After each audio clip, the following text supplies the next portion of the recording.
with that being said, welcome here to Facebook Live. We're back here on Facebook Live on Facebook.com/LiveNowDT, and myself and Mike Stofka talking with you about fantasy football Week 1 notes and Week 2 advice. So what did we take away from Week 1, and what are we looking for Week 2 to help you out with setting your fantasy football lineup? No matter how many teams you have, your pen and pad should be ready because we are jumping right in the Fantasy Football Power Hour, proudly presented by the Wildcat Sports Pub on 3680 Milton Avenue in Camillus, New York. But I can't jump into it before I find my pool buddy to jump in, and that is the cannonball coming from the man Mike Stofka. How you doing, sir? I'm doing awesome. How are you, Dan? Doing very well. And Mike, Week 1 was just awesome to me when it comes to fantasy football. I mean, granted, Saquon Barkley had to get me 14 points, and you would think that he could do that, and he got me 10. So in a game that I was down by 13 going into, Monday Night Football, you have that mentality where you go, all I need is this much from this guy. And normally when you make that statement, all I need is this, and hopefully I'll be able, I temper my expectations because I've learned, but, sometimes that's all it takes is saying, I just need 13 points. And they're not going to get you that 13 points. And I went into some of these games looking like I was going to take it, and things shifted. And in other games, I just needed a little bit of help from Derrick Henry, a little bit of help from, Saquon Barkley. And Saquon couldn't seem to figure it out. He was outrushed in the game by Ben Roethlisberger, which added more insult to injury. What were your biggest takeaways from Week 1? Yeah, I think the biggest takeaway I had was Michael Thomas.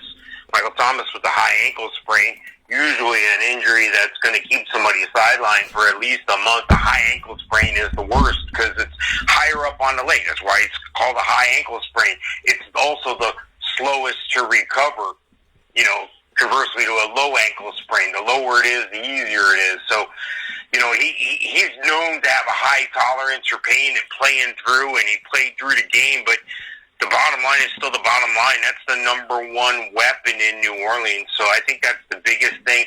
There's going to be in the fantasy football world, this is overreaction week, okay? This is overreaction week in the NFL as well, but there's going to be a lot of people, and I talked about this on my waiver video, which you can find on the YouTube channel, Hall of Fame Fantasy Football, and you can also find it on the site, HallOfFameFantasyFootball.com. But the weekly waiver video, I warn you about the overreaction, and a lot of fantasy football players especially are like, I'm going to take a chance. For instance, I'll give you one. Zach Moss. I'm going to take a chance on Zach Moss. Zach Moss didn't have 100 yards and 2 touchdowns in his first ever game. Didn't even have preseason, abbreviated training camp, no rookie camp to speak of. And they're like, I'm going to cut that guy. Well, good. Let that guy in your league cut that guy. Now, don't you make a bigger mistake and drop a premium tier running back to pick Zach Moss up at that point. What I'm saying is there's going to be a lot of people overreacting. Take a breath. Watch what's going on around you. Chances are you've been following along. You have a good team already, so don't overreact. But, it's how we react to those things that are going on in the NFL that makes the fantasy world different. I could take a look at this Michael Thomas thing on Sunday and go, he's going to be out a couple weeks. And then you're fooled with, on Monday and Tuesday, the talking heads on TV, he's going to play through it, he's going to be fine. And then Wednesday comes around, they're getting closer to Sunday, and they're like, yeah, about that. So, you just gotta watch what's going on. Don't overreact. Don't be too quick on the reflex. Yeah, it's nice to get that guy first and jump up and waste a waiver on. Just relax. Take a breath. If you have a question, send me an email, Mike at Hall of Fame Fantasy Sports. I'm happy to help you. Yeah, and that's the thing, Mike, is that it's kind of like the stock market. You buy the stock on Monday, or you buy the stock last Friday, and here it is, a Wednesday morning, I got to sell it. You haven't even spent a week with the stock. Hold on to the stock. Don't freak out. What were you going to say? Yeah, it's that instant gratification society we have now. We want it, and we want it now. There's no reason I can't have it now. I'm standing in front of the microwave going, I don't have all minute. Hurry up. The instant gratification society that we have has put us in this impatient situation we have today. Yeah, no, absolutely. And that instant gratification that needs to have it right now. It's got to be right now. Why can't it be? It should be like if I think I want a slice of pizza, why is it not in my hand? That's the mentality. So, just relax, take a deep. Go to a Lamaze class, right? You don't even have to be pregnant. You could be a guy. Just go to a Lamaze class and just. It's going to be okay. I would not be getting rid of Zach Moss. I do want to shout out our winners here that we had of each of them. Before we get started with our fantasy football advice, I do want to shout out all of our winners here. I'm going to start with the Wake Up Call Floridian group that Mike and I are a part of. This is our decade anniversary of being a part of this. So I do want to shout out to all the winners that we had in Week 1. So we go back to that, and my team ended up not coming through in the tail end of things. And so feeling like $1 million, they got the victory over my team. Can I go to Disney now? So shout out to feeling like $1 million. The Neon, and they got that 187 to 166. Shout out to the Neon Icons over Buckhammer's team, 179 to 130. Name change in progress, 140 over the TSR Gigaxians, 135. Team Elite defeats the Orlando Breakers 145 to 127. Lando Lagoon, that I helped to draft, at least one of the teams I helped draft got a victory here. 165 to 133 over Wicked Leicester. And the Orlando Fat Gators, Mike's team, 165 over SCW 119. And then another note to be made here. And actually, I think the computer auto-drafted. I can't take credit for the Lando Lagoon one. But the next one I want to give a shout-out to our Marywood Alumni League that we have for the first time ever for Marywood University, the school that I went to for college. I want to shout out our leaderboard here. My team won 156.08 over Saving Matt Ryan, 149.6. The Chiefs Kingdom, 144.74 over Team SF, 112.96. The Virginia Ballers, 126.18. With a lot of help from the Bills in this game over the Dallas Roscoe team, 86.78. And the Pennsylvania Sandbells, 129.5 over Lights Chimera Action, which I still think is hilarious because that was the name of my team last year in a different league. 120.94 lost that game to Pennsylvania. And then in the leagues that we have here in Syracuse, the Cuse Contenders, a big shout out to our winners that we had for the Cuse Contenders. The Benchwarmers defeated my team, Whelan and Dillon, 168 to 165. Saquon, you and I have to talk after this game. We're going to have a team meeting. Pie Hole 2, he won this 172 over Chickstig to Pigskin 2, 167. Very close games in this matchup. 3 out of the 4 matchups were close. Beeville Horton, 154 over Hot Chub Time Machine, 149. And Bolt Nation won over the Golden Bears, 183 to 145. In the Cuse Contenders League. In the league that we have for the Gridiron Gurus, my team, Home for the Galladays, got the dub, which I'm very proud of in this one. And I'm also proud of my mascot, which is a Yeti wearing a football helmet, because my favorite ride in Disney is Expedition Everest. So, Home for the Galladays, 140 over Living on Hilaire. Living on a Hilaire, 126. Team West gets the victory over a Team Has No Name, 183 to 122. Binghamton CMC sweepstakes scored 200 points, 223 to the Wildcats, 125. And then Team Darby, 183 over Team Lynch's 162. And the final league to note here in the grand scheme of things is the Captains on Call thing. I want to give a shout out to our team owners here in Syracuse, New York, and implore you to watch the games this weekend and beyond at the Wildcat Sports Pub where we drafted on 3680 Milton Avenue in Camillus, New York. Didn't I get lucky? Defeated my more swift than your Gallup, 165 to 151. For Netflix and Chill, 159 to 157 over Team Fernandez. Underdogs, 197 over Team Lasher's, 135. And the Tallahassee Hero Knowles, 193 over Team Cologne's 158. So, with all of those congratulatory messages going out to each of you, and thanking you all for playing the game, and thank you to Ross for his positive note here. Great football coverage as always. Thank you, sir. Mike, let's get into it. As we take our run arounds here, we're not going to go game by game in Week 1 and game by game in Week 2, but rookie performances before we jump into our Week 2 matchup advice and whatnot. What do you think about the rookie performances that we had in Week 1? Well, again, for the most part, across the board, hopefully everybody tempered their expectations. I've already seen, Henry Ruggs, I'm giving up on him. I'm going to trade him. Well, okay, it's week 1. I mean, and then you go to trade with the guy. Oh, I spent the 9th rounder, and you're giving me a scrub. Well, you're the one who's impatient with Henry Ruggs. So I mean, looking across the board, there's a couple things that kind of stood out to me. Everybody expected to see the Cam Akers show right away. That didn't necessarily happen, but you could see the lights, you could see you could see the ability on the field, and you could see Malcolm Brown in his way in the red zone as well when it comes to Cam Akers. DeAndre Smith has the old man, Adrian Peterson, in front of him, 155 years old, looked great. So again, it's tempering the expectations, just across the board. I think Jonathan Taylor has an excellent opportunity. We thought that Jonathan Taylor would, usurp Marlon Mack. We didn't know it would come to injury and be, so sudden, so swift, and so boom, this is it. You're the starter week 2. Yeah. So I mean, there's a lot of stuff going.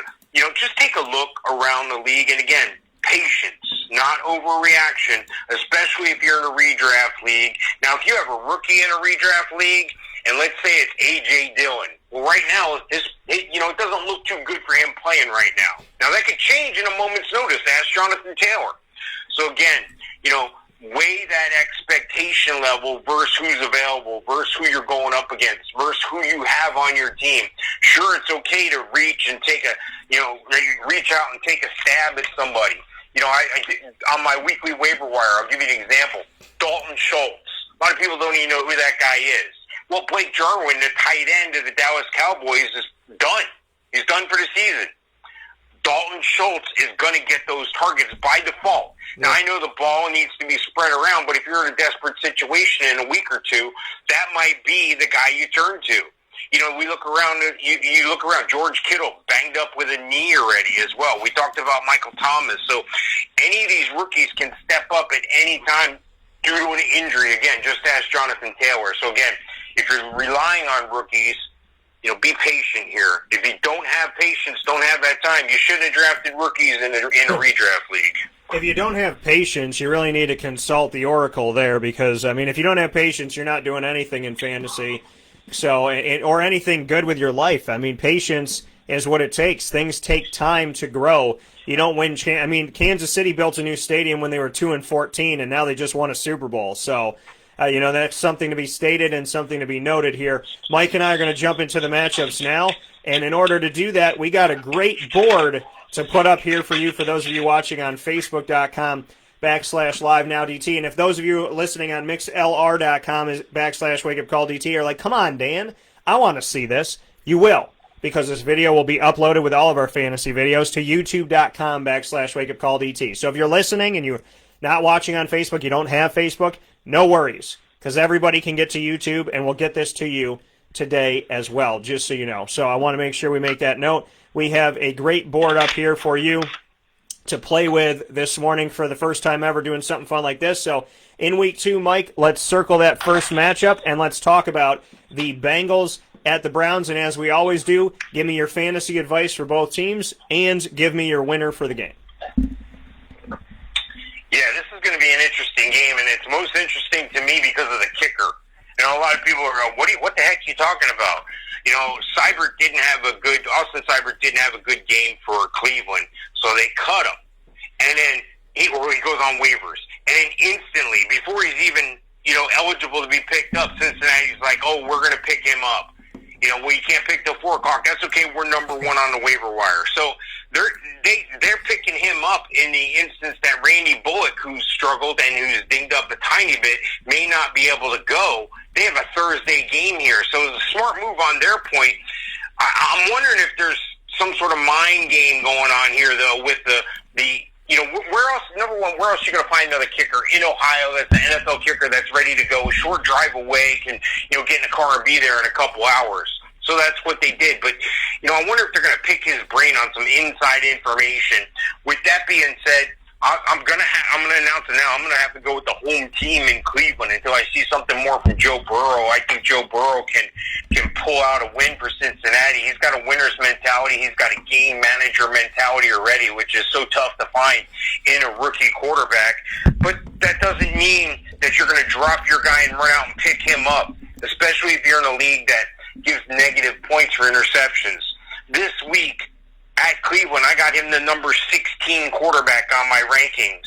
And that's okay. That's great for a rookie. But again, temper your expectations if you're having to go with him. I don't know why you'd have to go with him, especially if you're in a league with negative points. Heck, even Peyton Manning threw like 20 interceptions in his rookie year. And by the way, Peyton Manning's still 0-4 against the Florida Gators, in case you're wondering. Joe Mixon, number 19 running back on my rankings this week. That's where the game starts and ends for Cincinnati, and it's great for a rookie quarterback to be able to rely on a guy like Joe Mixon. But that's a formidable defensive front they have there in Cleveland, so that's why he's at 19 and not a top 12 or a top 10. A.J. Green, 142 years old, coming off 2 years of injury, really hasn't played in 2 years. He's the number 18 ranked wide receiver on my ranking, and the guy who's kind of taken over when A.J. Green's been dinged up. Tyler Boyd, number 40 on my ranking. C.J. Uzomah, number 21 on my ranking this week. So, again, I'm not super excited about any of the offensive performers. They're kind of like, meh. But if I go on the other side of the ball, I see a little more flash in the pan, but not necessarily that much more value. Baker Mayfield, number 23 on my ranking this week. Nick Chubb and Kareem Hunt. This is more of a split than some people would want, and a lot of people drafted Nick Chubb way high, and we're surprised to see Kareem Hunt in the game as much as they did. I got each of them. It's going to be a 1-2 punch for a lot of people. You got fast and faster. A lot of times these running back combinations are thunder and lightning. This is fast and faster in Chubb and Hunt. I got Chubb ranked 15 this week and Hunt ranked 17. Wide receivers for Cleveland, Odell Beckham. You know, I know he didn't look great. It was almost like Baker was trying to force him the ball. But he's the number 14. As long as Baker's going to continue to try to give him the ball, I'm going to play him. He's the number 14 ranked receiver on my team. And then Jarvis Landry. These guys are best friends. Landry and Beckham went to LSU together. They're happy they're playing together. Now they got to make that happiness do something on the field. Jarvis Landry, number 30 ranked wide receiver for me. And Austin Hooper, David Njoku. Austin Hooper was sent there to take Njoku's job. Njoku was pouting about it at first, asked for a trade, decided to come back to the team, comes back to the team, plays well in his first game, gets hurt, done for the year. Poor David Njoku. Austin Hooper up a couple ticks, but not that much, only up to number 23 on my rankings for tight ends. So I let the cat out of the bag before. I'm going to go with Cleveland, the home team here. It's going to be an interesting game, but there's no real tier one or number one at their position fantasy options in this game. Yeah, you know, and to look at the injuries, like you said, you know, some of the things happening early on here, unfortunately, injured reserve, expected return for David Njoku week 5 after it looked like he was having himself a pretty nice game.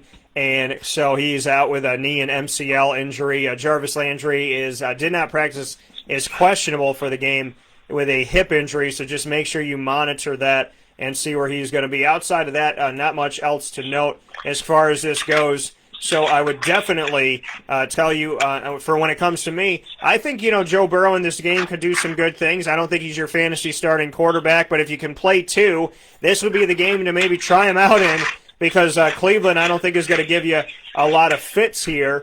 And, you know, Joe Burrow could come out of this thing with a victory, which will be very interesting. But I think if you're going to go anywhere with Cincinnati, it's Joe Mixon as somebody to put out there. But I put him out as a flex or my number 2 running back. Definitely not my number 1.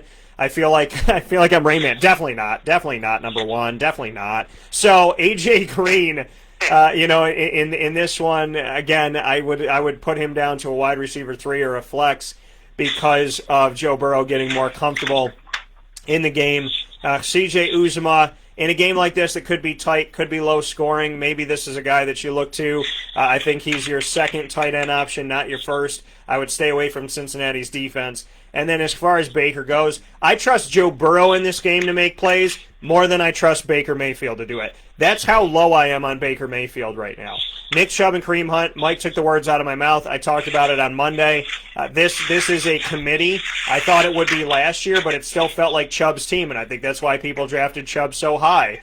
But now it's starting to become what I thought it was going to be last year, which is a 1-2 punch. And you don't know who's landing the first one and who's going to come up with the second one.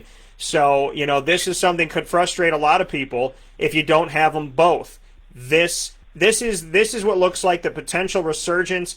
And again, it's only been 1 week. If things continue to go on an upward trajectory for Kareem Hunt, this is a resurgence of Kareem with a guy like Nick Chubb who wants to be the starter and stay the starter.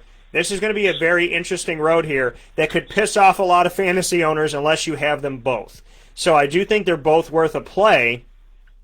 It's just what they're going to do. They're playing up against Cincinnati, so I do expect them to score. I could see either one of them getting into the end zone as well, and I think that this would definitely be a game to put them out there because they're playing Cincinnati. Odell, I would still relegate him to a low 2 because he's playing Cincinnati. Against most teams, I put him as a high 3 because he really hasn't come out and done a lot. And Austin Hooper, I look for him to maybe do something in this game, so I would put him as your tight end too if I had to choose.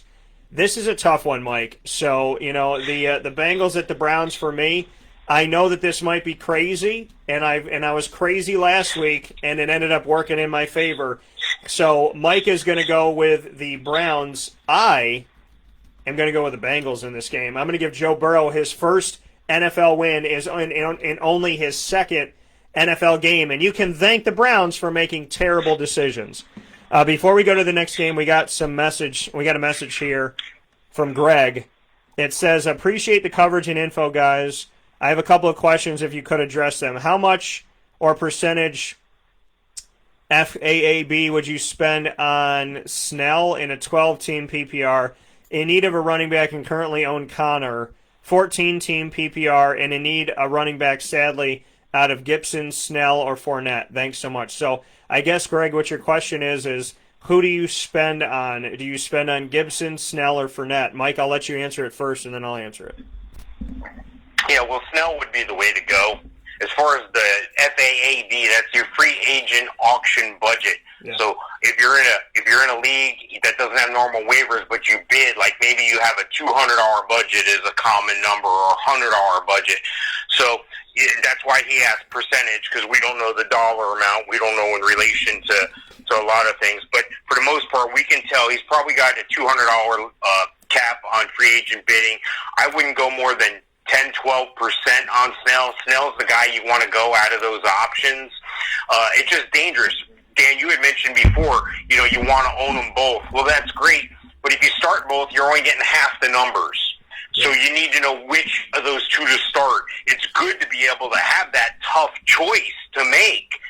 But you got to know how much is. You got to read between the lines on the injury report. You got to know coach speak. You got to know, is it Belichick and is he just putting everybody on the injury list just to piss everybody off, or what? So I would think that I would spend 10 to 12% on Snell and call it a day, and watch the injury report. If there's any question, you can send me an email. I'm happy to help. Mike at Hall of Fame Fantasy Sports. I'll give you what I know, but at the same time, I only know what you know. I only know what they're giving us on the injury report. So I would guess that Snell is going to take over for Connor for a little bit. You just got to, again, watch that information. Watch what's going on there. Yeah, Greg, I think that I would tell you to take Fournette if Fournette wasn't in a committee situation, but I'm gonna tell you to take Snell as well because of the situation that he's in Pittsburgh. I know that they have a bunch of backs, but he's the guy with the experience. He's the guy that I think they can lean on, and he's the offense that I would trust here as far as him being a part of. Obviously, Tom Brady has the Bucs, but they're going to air it out a lot. I do like Leonard Fournette there, but Ronald Jones got the majority of the carries. Leonard Fournette had 5 carries for 5 yards. I know it's only one game and he's getting acclimated, but if I'm going to have to pick any of them this early, I would say Benny Snell, although I think Antonio Gibson could have some tremendous upside that could make you want to get him later on. With that being said, Mike and I are going to run through these a little bit quicker here for you to make sure that we get to every game today. So with that being stated, we're going to go to our next game, which is the Giants at the Bears. Mike, what do you have for this? Yeah, the Giants are kind of disappointing, and that was all started with Saquon Barkley, but I don't think that, you should be Harry Carey. I don't think you should be on the ledge. I think it's going to be okay if you're a Giant fan. You look at this game, Giants on the road at Chicago, neither one of these teams has impressed as of late. So you're like, I don't know if I'm even going to watch that game. Well, Daniel Jones is my number 24 ranked quarterback. Saquon Barkley, even with the dismal performance last week rushing, he's still the number 5 running back for me. Deion Lewis comes in at a paltry 78. Golden Tate's number 89 on my list if he makes the field. Sterling Shepard and Darius Clayton, they're wide receiver 3s, maybe low-end flexes for you. Sterling Shepard 41 and Darius Slayton 39 on my rankings. And Evan Ingram number 11 on my rankings this week. So there's a little bit of value there at the tight end and a little bit of value there with Saquon Barkley. Of course, you spent the number 1 draft pick on Barkley. I don't have to tell you something you already know. I'm looking at Chicago now, and I'm wondering, where is the value on this team? It's only in one place, and that's Allen Robinson. They're going to have to throw the ball. The only guy that they can really rely on is Allen Robinson, number 9 on my wide receiver rankings. Anthony Miller comes in at a 43, and Ted Ginn barely makes the rankings. Jimmy Graham, number 19 tight end on my rankings. So, hopefully you're not in too big of a bind at tight end. Hopefully you drafted well. Jimmy Graham may be out there on your waiver wire. David Montgomery didn't look like he was showing any signs from that lower extremity, that groin injury. He's number 27 on my ranking this week. And Mitch Trubisky, number 18 on my ranking this week. I don't think anybody's really going to wow in this game. This could be a relatively low-scoring game, which is not exciting for fantasy players at all. I'm going to have to go with the Bears at home in this one. And again, not a lot of fantasy value, but 1 or 2 guys that could break out and, maybe make your week. Yeah, so I think in this game it's an ugly game in my opinion to look at the Giants and the Bears. I'm going to go with the Bears at home in this one. Mike, I think it's easy to go with the Bears at home. I think you would agree with that. But, I think, ultimately when push comes to shove, Saquon Barkley's got to be out there for you. I'm not sold on any of the receivers with the Giants yet. Evan Ingram could be a play, but I'd put him as a tight end, too, because he's playing the Chicago defense. Really, I only have Saquon on the side for fantasy for the Giants, who was underwhelming in Week 1, and hopefully that doesn't continue. I own him in 2 of my leagues. Mitch Trubisky had a very nice game and a comeback performance. Great stuff with him in Chicago. Chicago's down 23-6 and ended up coming back and winning the game over the Detroit Lions. So shout out to Chicago for that. But, I think with Mitch in this matchup, I don't think I'd go crazy for him unless you have 2 quarterbacks you could play.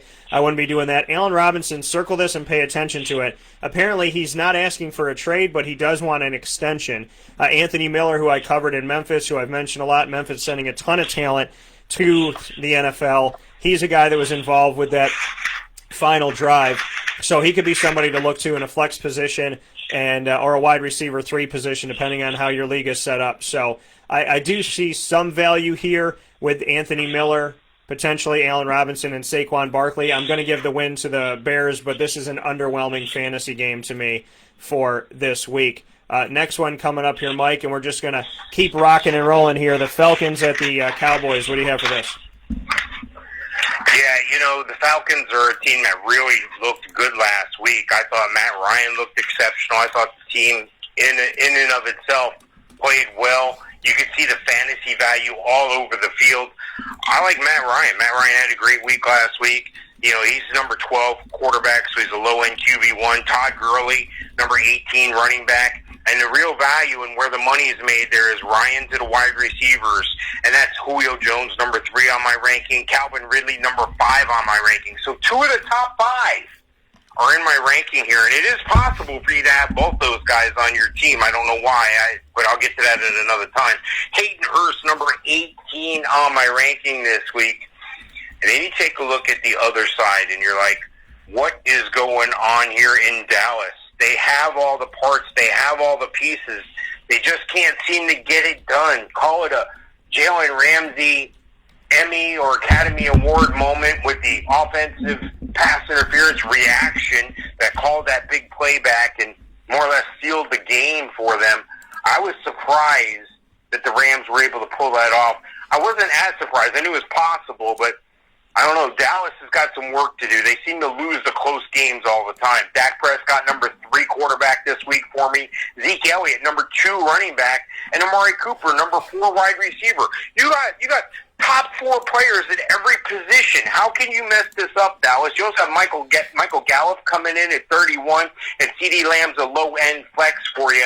They're hurt at tight end. Blake Jarwin's down. Dalton Schultz going to step in. So if you're desperate, you want to keep an eye on Dalton Schultz. I don't know about picking him up right now, but he's the guy. There's a lot of targets there. Somebody's going to get those tight end targets, so that might be a guy to pick up. As far as the game goes, I'm going to have to go with Dallas at home. Anytime you're playing at home, that's an advantage, especially now with how difficult travel is. So I'm going to go with Dallas to win the game. Yeah, it's going to be an interesting game here, but I'm going to go with the Cowboys as well. I would like to think that they're not going to lose both of these games that they had here. Played a very close game against the Rams, and when it comes to close games like that, I'm not used to seeing Dallas in the Jason Garrett era, and now moving beyond that. Hopefully that'll change. Winning those games, and like you said, Mike, when it comes down to they have all the talent, but what are they doing with it? They're better than the Browns, but they still make you scratch your head. Rick said such a crazy opening week of fantasy. Absolutely. He said Jarwin injury sucks. Yes, it does, but this gives Dalton Schultz an opportunity. And if you really need a tight end, it's early. It's only week 2. But if you have an extra spot on your roster that was freed up by somebody going on IR, Dalton Schultz, not a bad guy to pick up. I'm going to let you know I told you first. So make sure that you do that. I would play Matt Ryan in this game. Todd Gurley, not a bad running back, too, or flex guy for you. Ito Smith did absolutely nothing, so that's sad to see. But Todd Gurley definitely has to be out there. Julio Jones, Calvin Ridley, and Hayden Hurst. Atlanta, I kind of feel like I'm talking about, some of these other teams that we've had, like the Kansas Cities and whatnot, where I'm like, play everybody. But in this game, I don't trust Dallas's defense to really condense this. And I told you this could be a resurgent year for Matt Ryan, who's underwhelmed me the last couple seasons. And I think that, me telling you to play his weapons as well as him is stating exactly that I have faith in him this year. Dak Prescott on the other side has proven to me why he is not a $33 million quarterback, but I still think he is worth the play. Ezekiel Elliott, yes. Amari Cooper, Michael Gallup, and CeeDee Lamb should all be your number 2s. In my opinion, and Amari Cooper, these guys have to step it up. I think Dalton Schultz is a sleeper for this week, but ultimately, again, Dallas has the 1, 2, 3 at wide receiver, yet we're not seeing them pull out the victories and score a lot of points to start off the season. That needs to change. Maybe they're getting their feet under them and getting comfortable with one another, whatever it may be. But if we're talking about this in week 4, week 7, week 11, that's a big-time problem, and it also proves why spending that money on Dak Prescott is not the smartest and most fiscally responsible thing to do. I'm going with the Cowboys in this matchup. The next one that we have here, Mike, to talk about, Green Bay at the Packers. What do you have for this one? Or pardon me, I just said Green Bay at the Packers. Lions. It must be my grandfather in my head this morning because he's a Green Bay fan. He's like, say Green Bay. Say it. Say Green Bay. So the Lions at the Packers. If the Packers were facing themselves, I would expect them to win. If the Lions were facing themselves, I don't know what would happen. But the Lions at the Packers, Mike, what do you have for this? Yeah, I like the Packers. I got to give Aaron Rodgers still the credit. He's a baller. This guy is consistently up there for the quarterbacks. They're saying there's overwhelming stuff in the front office in Green Bay. You saw that move with Jordan Love in the draft. So I think this is making Aaron Rodgers turn his game up a notch, and that's scary. When you get a guy that's got the talent of Aaron Rodgers and you back him into a corner and you tell him he's losing it, he's going to come out fighting. He's going to come out like a badger. He's going to come out like a raccoon. He's going to hurt. He's going to mess some people up, and that's good for fantasy owners. He's the number 8 quarterback on my ranking this week. Aaron Jones. Everybody said, "Oh, A.J. Dillon." Well, I'm patient still, but we haven't seen what we were hearing we were going to see from Mr. Tree Trunk Legs, A.J. Dillon yet. Aaron Jones still number 8 on my ranking this week. And Devontae Adams, number 1 receiver now, especially with Michael Thomas being dinged up, number 1 receiver on my rankings this week. And Alan Lazard, number 2 receiver there. He's number 58 on my rankings. Now, why so low? Well, it is what it is. You can't. They don't really have Alan Lazard, great player, great story off the practice squad in Jacksonville. Aaron Rodgers likes the guy a lot. That says volumes for his play and his work ethic. And he's the number 2 receiver there, but he's not a true number 1 receiver yet in this league. So I'm going to give him some time to grow, but I'm going to temper my expectations there. I can't count on a tight end from Green Bay right now, so I'm not even going to look at that. Going back to the Lions, Matt Stafford, number 13. These are guys that are just underwhelming, in my opinion, on the Lions. But there's some bright spots here, and there's some bright spots in the future. Matt Stafford, number 13 on my rankings, just outside being a QB1. I think he's got some promise this year, though. Adrian Peterson, 155 years old, number 31 running back on my rankings this week. DeAndre Swift. We saw some glimpses of DeAndre Swift. Although, if he'd have caught that one ball, they would have won the game. But that's what you get with a rookie sometimes. Kenny Golladay dinged up. Should be good to go. He's number 32 on my ranking this week. Marvin Jones, 38. Danny Amendola, 64 on my rankings. T.J. Hawkinson's where you're going to make your money. Number 10 tight end on my rankings. And anytime you go into Lambeau Field, you're going uphill, man. It's hard to win there. It doesn't matter with the weather. It doesn't matter anything. It's just tough to win there. And, there's no fans there. Well, I get it. It's still tough to win there. It still is what it is. I'm going to go with Green Bay at home. Yeah, I'm going with Green Bay in this one as well. And, Mike, are you surprised, just really quick here, are you surprised how many people just, gave up on Aaron Rodgers and thought, he's worth taking, number 2 pick overall, which turned into nobody wants him until, the 6th round. Are you surprised that people just kind of stopped believing in Aaron Rodgers, who's putting up Russell Wilson numbers after week 1? Well, kind of like we talked about before about being impatient. Everybody likes the shiny new toy as well. Christmas comes around and you forget the old toys. You got the new toys to play with. So everybody likes the bright, shiny new package, and everybody, listens to everybody else, and everybody else is saying that. So you tend to believe that because that's what, look, it's great to have information. There's almost too much information out there. So just trust where you're getting your information. No, I'm not surprised, and it is what it is. But I'm never going to discount. I'm never going to count out Aaron Rodgers, no matter if he has a wide receiver around him or not. This guy's a winner. Yeah, Aaron Rodgers, just incredible week 1. Marquez Valdez-Scantling showed up as well, and we got to see some good come from him, some good come from Alan Lazard, and Devontae Adams just playing out of his mind like he always does. So, I would say I'm going with Green Bay in this one as well. On the Lions side of things, Adrian Peterson looking all types of good in his debut with the Detroit Lions, looking good in blue. DeAndre Swift is worth a flex for you. Adrian Peterson as well. I would look to them. Jason Kabinda, who played for Penn State, is the fullback on the team. He's also somebody that I spoke with, and he was recruited by Syracuse. So just wanted to make that fun note there. I'm happy for the young man. But Kenny Golladay, this is something to pay attention to right now. He's questionable for week 2. If he is to play with that hamstring injury, I know that hamstring injuries are nagging injuries. Hopefully it's nothing serious, and he is worth the play if he's good to go. Marvin Jones Jr., also another guy to look at in this. And T.J. Hawkinson, a little sneaky pick. Probably not going to get you many yards, but could get you a touchdown in this matchup. On the other side for Green Bay, if you thought that Aaron Rodgers was done, well, I hope there's a lot of memes of him laughing because there should be. Aaron Rodgers is definitely worth the play in this. Aaron Jones, I'm not really sold on him, but he could be a running back 2 for you. I still think A.J. Dillon, listen, this is week 2. This isn't week 12. I think A.J. Dillon is going to give you some opportunities. Aaron Jones wasn't pushing the pile on some of these plays, and one of the broadcasters brought up the fact that that's why you got A.J. Dillon, a big bruising back to push for you.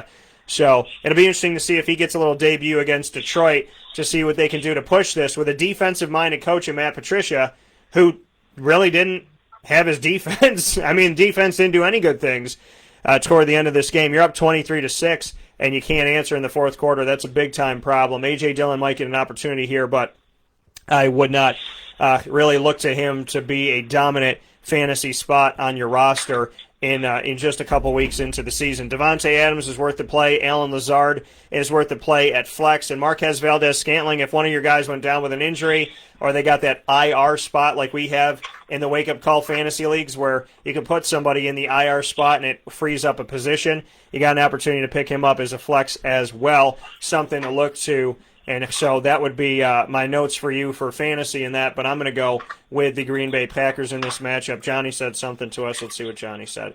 Johnny said he's never had a defense since the Super Bowl with the Patriots. He needs to get out of there. So, yeah, I mean, very, very interesting here to see the situation with Matt Patricia when you come as a defensive-minded coach and you give up a game like he did more recently. Mike, we'll take a step aside for a fast break in just a second. But before we do that, I do want to get to this next game here really quick.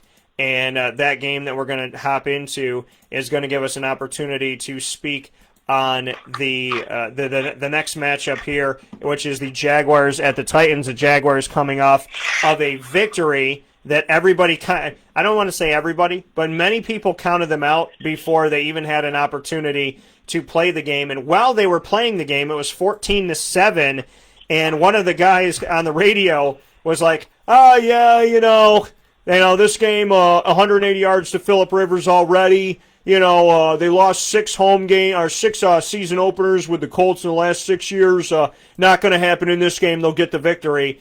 He's talking like they're up by 30. And then the woman that he's speaking with, that's broadcasting with him, she's like, "Yeah, they could be tanking for Trevor. It's week 1." And by the way, Jacksonville won this game. Didn't look like they were tanking for anybody. They got a big-time divisional win. And, for the people that are counting them out, I guess the media, once they take an opinion, they got to stick with it.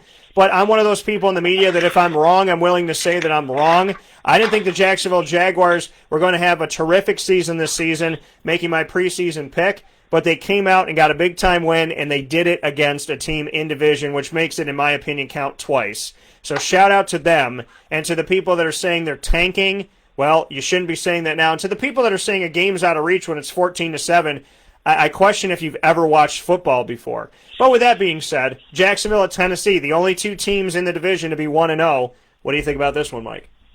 Well, it just goes to show you don't have to be bright to get one of them big talking heads jobs at the networks, and it kills me.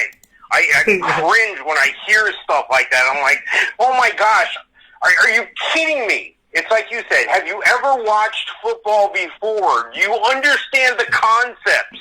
Or is there something else behind you getting hired?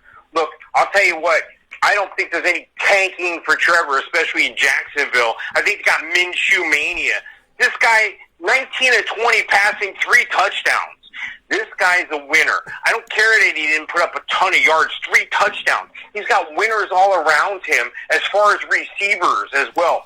Don't discount the Jacksonville Jaguars. They're a young team.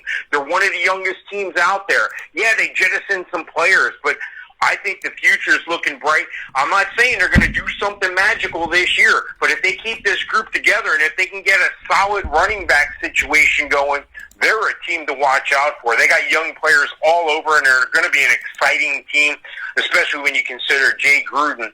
He can sling the ball around from Arena League days to Cincinnati Bengal days. But look, going into Tennessee, anytime Tennessee and Jacksonville play, it's a close game usually. Except that Derrick Henry gets involved and all of a sudden runs a 70-yard play, which he seems to do every time they get together.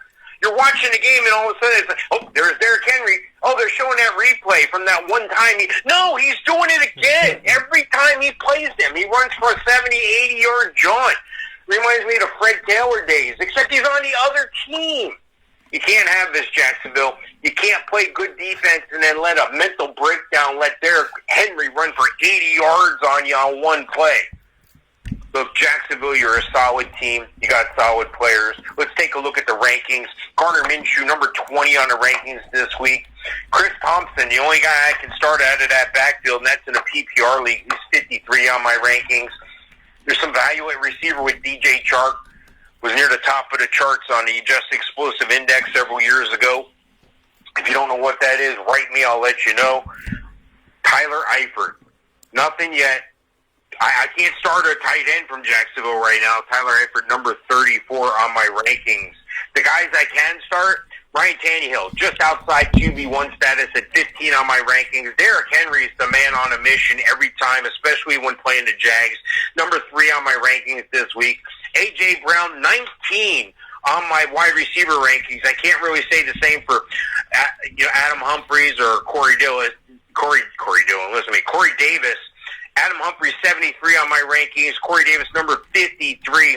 And Jonnu Smith, number 16. So I really like Derrick Henry in this game. I'm okay on Ryan Tannehill. And DJ Chark, those are your value guys. But don't let Gardner Minshew stay on your waiver wire too long. Before you know it, those weeks are going to go by, and you're going to have a bye week coming up, and you're going to be looking for somebody to cover your quarterback. Gardner Minshew could be that guy. Look, Vegas has this game at 9 points. They're saying Tennessee is going to win at home by 9. If I was betting against the spread, I would go against that line. I would take Jacksonville because these games are usually close. But you factor in a Derrick Henry 80-yard run, and they could be right on it. So I think Tennessee is going to get the home victory here, but I think it's going to be closer to 9. Yeah, I think this is going to be a close game as well. This could be a frustrating one. This could be a 17-20 type of game, but I think I'm going to go. I will go with the Titans in this matchup. I'm looking at it because I did research a couple of years ago, and it was kind of strange but true that when the Titans play the Jaguars on a Sunday, the Jaguars struggle to beat the Titans on Sundays. They could beat them on other days of the week, but they struggle on Sundays, and you're going to Tennessee. And even though the game wasn't the prettiest against the Denver Broncos, they pulled out the victory on the road, 16-14, and they did it with Ryan Tannehill getting 2 touchdowns in the game. Corey Davis, who hadn't shown up since being drafted from Western Michigan so high in the top 10 a few years back, he had over 100 yards in the game, which was huge because you don't expect it from him. Derrick Henry ran his mind out again. So, I think Jacksonville's got some talent, and I think that they give you more of a fight than Denver. But I do think that ultimately the Titans will win the game. Gardner Minshew, not a starting quarterback for me this week. James Robinson, somebody to continue to watch. But I think, as far as fantasy play, a little sneaky sleeper is Laviska Shenault Jr., the rookie who scored in his debut, somebody to look to in the waiver wire, probably free agency. More on the free agency side. I don't know how many people drafted him. But it's going to have an opportunity to pick up somebody like that as a flex position. DJ Chark, another guy to put out there for you. Really, those are the guys that I'm looking to. And maybe a sneaky pick in playing the Jaguars defense in this game, because despite giving up a big run like that, they could have some takeaways. They did have takeaways in this last game. Andrew Wingard saving the opportunity and being able to close out the victory at the safety position for Jacksonville with his interception, and C.J. Henderson in his debut, Florida Gator, Mike Sofka, Florida Gator, C.J. Henderson having an interception in his first ever NFL game. So Jaguars defense and special teams, a little sneaky pick. Laviska Shenault is a guy to look to as well as a flex guy, and then DJ Chark. And then I would just kind of circle Keelan Cole and think about him for future. Just put him on your radar, put him in your notebook. On the other side of it, Ryan Tannehill, I don't trust him to be your fantasy quarterback this week. I think the fantasy value lies in Derrick Henry. I would still play A.J. Brown, even though Corey Davis was the man of the hour this past week. I would look at A.J. Brown and Derrick Henry. Corey Davis could be an interesting play for you, but someone that I would maybe look to, kind of circling that name and putting in a flex role or something of that sort. Jonnu Smith, just because the tight end position is a concern for me with Jacksonville's defense historically. So Jonnu Smith could get you a score this week, and that could be something to look to. Those passes over the middle with Jacksonville's defense, I know it's different. I know they have different personnel. But, they still have the same guy at the top leading the defense, so I just watch some of that. Derrick Henry, A.J. Brown, and a Jonnu Smith, I would say, picking the Titans in this one. Mike, let's go to the next game. Minnesota going on the road at the Colts. What do you have for the Vikings at Colts? Yeah, anytime these two teams meet, it's going to be a great game. They're both dome teams, but they both have their own independent challenges here. Now, this is a fairly even matched game. Both teams lost their opener, and the Colts, well, They're getting 3 points according to Vegas, but that's usually given just for being a home team. So that goes to show you that this is an evenly matched game. And one quick second before I jump totally into this game, every week on Tuesday, late afternoon, early evening, I'm going to put out my waiver wire video. You can find that on my YouTube channel. You can find that on my site. It's free information. It's 2 to 6, 7 guys in each position that you should be targeting, picking that up, and showing you the availability in your league. You know, for instance, this guy's 52% available in Yahoo leagues. This guy's 48% in ESPN leagues. Go get this guy. This is your number one priority this week. So be on the lookout for that. But Minnesota and Indianapolis thought they caught lightning in a bottle with Phillip Rivers, and I think Phillip Rivers did an okay job, but he can't throw the ball 46 times. That's not what a 40-year-old quarterback does. The 40-year-old quarterback manages the game, and he's going to be able to do that with the consistency of a Jonathan Taylor.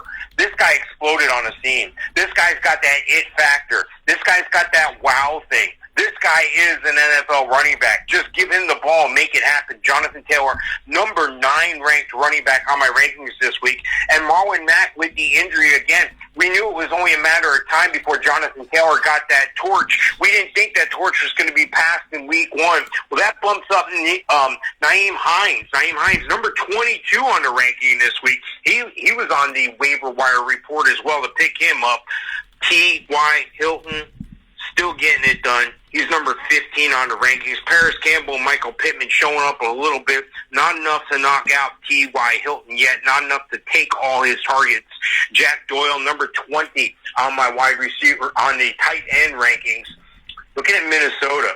Minnesota's got Dalvin Cook, and he's healthy. He just signed this contract, so he's not in a contract year necessarily, so look out for an injury. I'm not wishing that on anybody. I'm just going on past performance. But until he does get injured, he's number 10 on my rankings for running backs. Kirk Cousins, normally the steady Eddie. I think Indianapolis defense is gonna trick him up a little bit. Don't forget he doesn't have Stephon Diggs anymore. Justin Jefferson, he's a rookie. He's gonna be great, but he's not Stephon Diggs yet. He's number 77 on my rankings, and Kirk Cousins number 29. Where the value is with Adam Thielen, number 7 wide receiver on the rankings this week, and Kyle Rudolph and Irv Smith, 28 and 29 on my rankings. So while I like this game to watch visually, it may be a struggle because at times this is one of those games that could be a scoreless first half and they could put up 40 points in the second half. So this is going to be a weird game kind of, but it's going to be an exciting game. It's going to be a dome game. I like dome games in a way. It gives you that enclosed feel, but at the same time, without the fans there and that piped-in noise, Colts are supposed to win. I think Minnesota is going to win this game somehow, some way. I think they're going to negate Jonathan Taylor being able to run the ball because they're going to have to pass the ball. They want Phillip Rivers to throw the ball 46 times. I'm going to give this one to Minnesota on the road. Yeah, I'm going to give this one to Minnesota as well. I'm not sold on the Colts, and, Phillip Rivers didn't do anything to wow me in this game, so I'm going Minnesota in this. Kirk Cousins is a quarterback 2 for me this week. Dalvin Cook, worth the play. Alexander Madison is still a name to circle. Adam Thielen, worth putting out there for you. Who's the second guy going to be is still up for grabs. And really, Irv Smith was quiet, and Kyle Rudolph, not too much going on. So I'd say Adam Thielen and Dalvin Cook on Minnesota side. For Indy, I would look to Jonathan Taylor as a potential lower-end running back. 2, he is confirmed as the starter. A good flex position guy, Nyheim Hines, who probably wasn't drafted, could be on your waiver wire as well. Somebody to look to for the Colts. He got involved, got 2 scores. I told you he's kind of a jack of all trades. He played for NC State, and I covered him when he was there. There's a lot of good that can come from Nyheim Hines. It's just about consistency. Now all of a sudden Jordan Wilkins' name gets brought up again with Marlon Mack being injured. So something for that to look to. But I think Jonathan Taylor's worth a low-end running back 2 play for you. Nyheim Hines fits the flex position by definition. T.Y. Hilton in this game, I just have him as a lower-end wide receiver. And Jack Doyle, I'd put him as a lower-end tight end, too, in this matchup. I'm picking Minnesota. Mike, before we take a step aside, the Bills have the opportunity to face off against the Dolphins this week. Who do you have for the Bills at the Dolphins? What are you saying for this one? Yeah, I like Buffalo. I like Buffalo a lot better than I like Miami. You're just counting the minutes till Tua gets in the game. Fitzpatrick looked awful week 1. But it is. He's the stopgap. He's the placeholder. Everybody knows that. But I like Josh Allen. I like what he did in week 1. I think if there's a chance he's out in your, on the waiver wire, and you're on the free agent market in your league now at this point in the week, Josh Allen's the guy that you might want to turn to, but chances are somebody's got him. They're going to win with him. He's the number 4 quarterback on my rankings this week, a threat to run the ball as well as pass effectively. Zach Moss didn't wow people like they thought. You need to be patient with this cat. He's a rookie. Right now I got Devin Singletary, number 23 ranked guy on my rankings. Zach Moss may be a flex fill-in for you. But Stephon Diggs, he's 6 on my rankings. He's going to make a difference in this team long term, just not quite yet. Not a huge impact in this game. John Brown, 44 on my rankings, and I can't really count on a tight end there. Miami's got some problems, and again, the problem is at quarterback. Ryan Fitzpatrick, number 27 on my rankings. They also have problems running the ball. You got problems. When you bring in Jordan Howard, Matt Breida, you trade at the last minute for rookie Lynn Bowden, and Myles Gaskin is your lead running back at that point. I mean, you got 4 guys trying to run the ball, and nobody's doing it. Myles Gaskin, number 36 on my rankings, Jordan Howard, 55, and Matt Breida, 65. So there's nothing there. Nothing there. Wide receiver outside of Preston Williams, number 25 on the receiver rankings. Devontae Parker, number 67, just due to the matchup. And Mike Gesicki, number 15 on my rankings for tight end. So that's where your value is on the Miami side. I look for Buffalo to walk into Miami and put a whooping on the Dolphins. Yeah, I got Buffalo winning this game, too. This is not a difficult pick by any stretch of the imagination. Buffalo, the value is on their side with Josh Allen in this game. Devin Singletary and Zach Moss, I told you they'd be a 1-2 punch. I do believe that. Zach Moss scoring in his debut off of a reception. I think both of these guys are worth a play. Neither one of them is your number 1 running back, but they are worth a play, especially with the matchup against Miami. Stephon Diggs and John Brown worth putting out there as well. Cole Beasley could be a sneaky sleeper at a flex for you. And Bills defense and special teams playing up against Miami. And like you said, Mike, Ryan Fitzpatrick is a placeholder. And I think, if you're the head coach down in Miami, you're like, Ryan, come on. Like, we're trying to give Tua a few weeks here to get acclimated, to get comfortable, make sure he's okay from his prior injuries. We really want him to be ready. What are you doing to us? Like, give us a few more weeks. Give us a little bit of a cushion here before we put him out there. So, something to be stated here. But, I think on the Miami side of it, there's really nothing to write home about. Myles Gaskin is a sleeper, and Mike Gesicki is also a sleeper. Outside of that, there's nothing going on. Eric Flowers is one of their offensive linemen, and Jacksonville and the Giants can tell you that that's an issue. So with that being said, and we're both going with the Bills in this one, we're going to take a quick step aside for a fast break on Wake Up Call with Dan Tortora. When we come back, Mike and I will tackle the rest of NFL's Week 2 in our Fantasy Football Power Hour, proudly presented by the Wildcat Sports Pub, 3680 Milton Avenue in Camillus, New York. You know where to watch the games. You know what to do. And if you want to stay at home and, during these Corona times you don't feel comfortable going out, that's fine. Curbside pickup, takeout, and delivery also available from the Wildcat by calling 315-487-2222. We'll take a step aside for the fast break. We'll be back right after this, where sports meets life.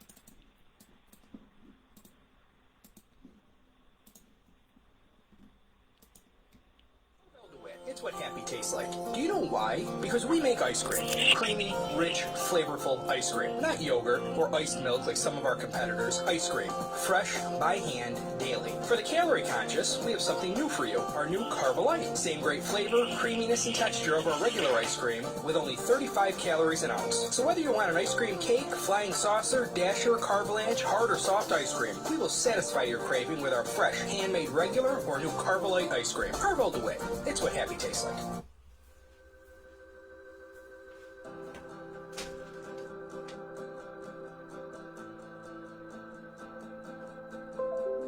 Cafe Cabal offers same-day local delivery of our products, offering no delivery charge for Onondaga County. Shop cafecabal.com for fresh roasted coffee beans, cold brew, travel mugs, and all your essential Cafe Cabal needs. Cafe Cabal, coffee for the soul.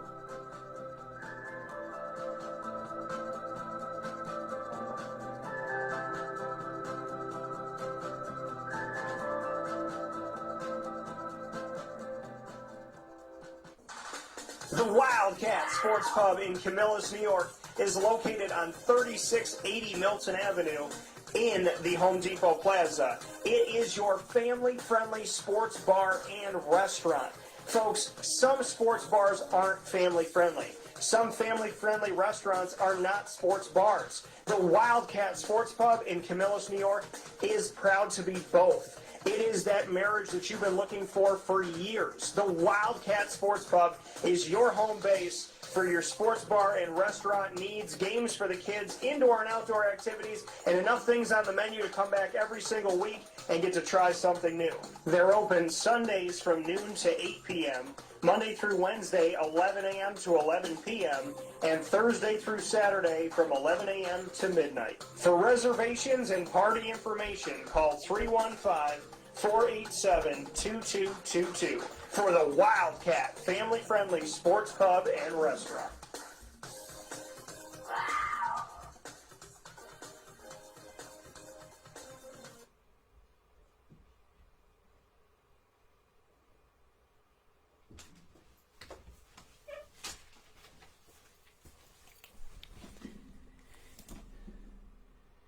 Welcome back here to Wake Up Call with Dan Tortora on wakeupcalldt.com, your one-stop sports shop, and on mixlr.com/wakeupcalldt. Proud to be hanging out here with you every Monday through Friday from 9 a.m. to 11 a.m. Eastern Time.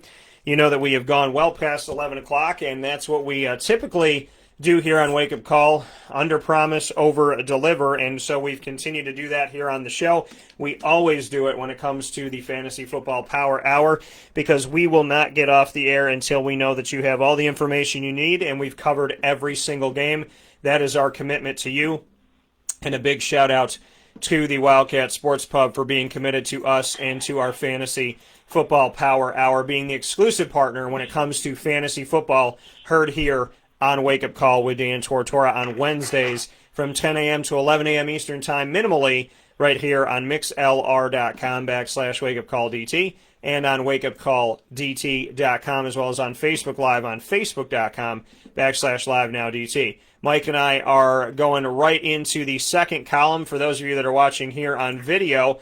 And so Mike will jump into the next game that we have here on the docket. That is the San Francisco 49ers going on the road at the New York Jets. What do you have for this? Yeah, normally anytime you go on the road, it's tough.